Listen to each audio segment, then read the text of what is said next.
et les partis. Nous sommes dans une logique d'État séparé des partis politiques. Hein.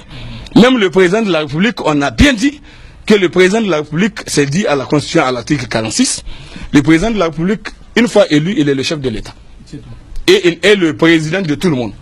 Il est au-dessus des partis politiques. Donc, c'est fini.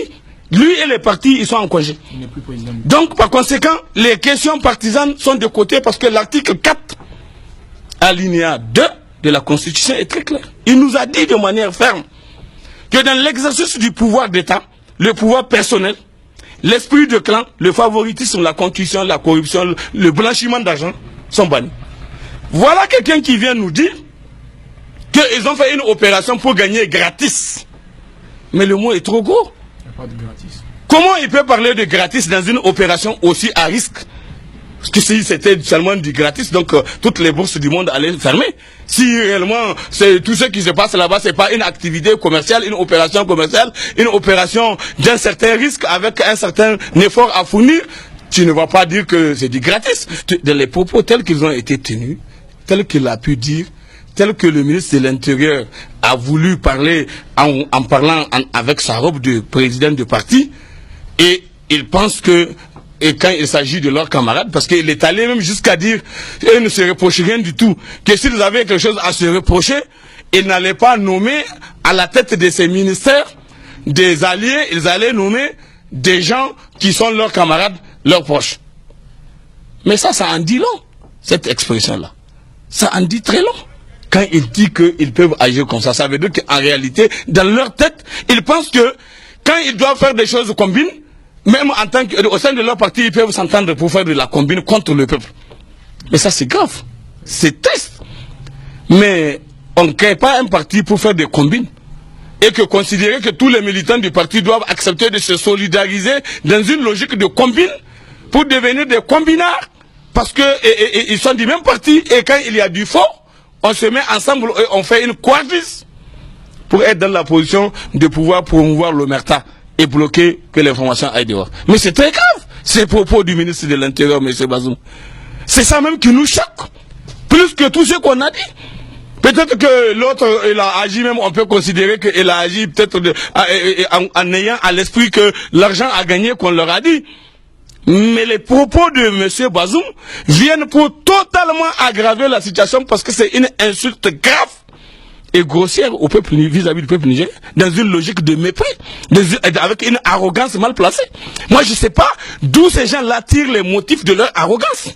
Pourquoi que tous les Nigériens, personne ne comprend rien, personne ne sait rien, personne ne peut apprendre, ne peut rien appréhender. Il n'y a que eux qui peuvent comprendre, il n'y a que eux qui doivent faire, et ce n'est que leur logique qu'on doit suivre. Mais bon Dieu, le Niger n'appartient pas à quelqu'un. C'est dit dans la Constitution. Mais le Niger, c'est un bien individu qui nous appartient à nous tous. Et donc, par conséquent, c'est pas parce qu'on a élu quelqu'un président et que quelqu'un qu'on a élu a nommé quelqu'un ministre, ou il a nommé quelqu'un quelque part dans les fonctions publiques, que quelqu'un va penser qu'il a la liberté d'agir comme il veut. C'est dit dans la Constitution, je l'ai répété tout à l'heure, dans l'exercice du pouvoir d'État, le pouvoir personnel et le favoritisme, l'ethnocentrisme, l'esprit de clan et la concussion, le blanchiment d'argent, le trafic d'influence sont bannis. Mais quand on a dit c'est banni, mais c'est banni. C'est pas banni pour les autres et autorisé pour vous. C'est pas parce qu'aujourd'hui on est là dans une situation où, bon, le peuple est en train de regarder, il est en train d'observer. Il fait semblant de ne pas de suivre. Mais jusqu'à quand? C'est ça qu'il faut se dire. Jusqu'à quand on peut continuer à accepter ce genre de bêtises? Parce que c'est des bêtises. Comment est-ce qu'on peut, je l'ai dit la dernière fois quand on parlant de la situation de la gestion de l'insécurité, tout le monde a vu, parmi leurs camarades, messieurs les camarades, messieurs les socialistes, qui arrivent au pouvoir et en l'espace de quelques temps, ils sont milliardaires. Voilà. C'est ça. C'est ça la République. C'est ça tout le combat pour arriver au pouvoir. C'est ça. Pour venir s'enrichir, devenir milliardaire, multimilliardaire. Et après faire de l'arrogance vis-à-vis des citoyens, croire que... non, bon, il faut que les uns et les autres sachent raison garder. Et que cette affaire doit être clarifiée.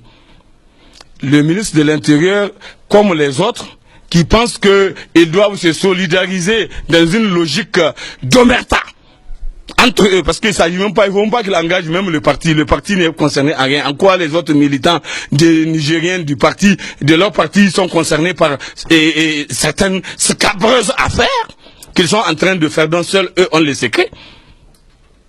Concernant le ministre de l'Intérieur, tout le monde se rappelle. Il ne faut pas que les gens pensent qu'on a oublié l'affaire de l'enfant de Kadhafi. Et quoi qu'on a oublié, jusqu'à ce que lui, il ait la bouche pour parler aux gens. L'enfant de Kadhafi, dans quelles circonstances il est reparti? Oui. Dans quelles circonstances il est reparti? Et tout ce qu'il a amené aujourd'hui en venant au Niger, la cargaison d'argent et de l'or et autres qu'il a amené, que tout le monde a vu à partir d'Agadez avant d'arriver à Niamey, ça est où? Ça est où? C'est entre les mains de qui?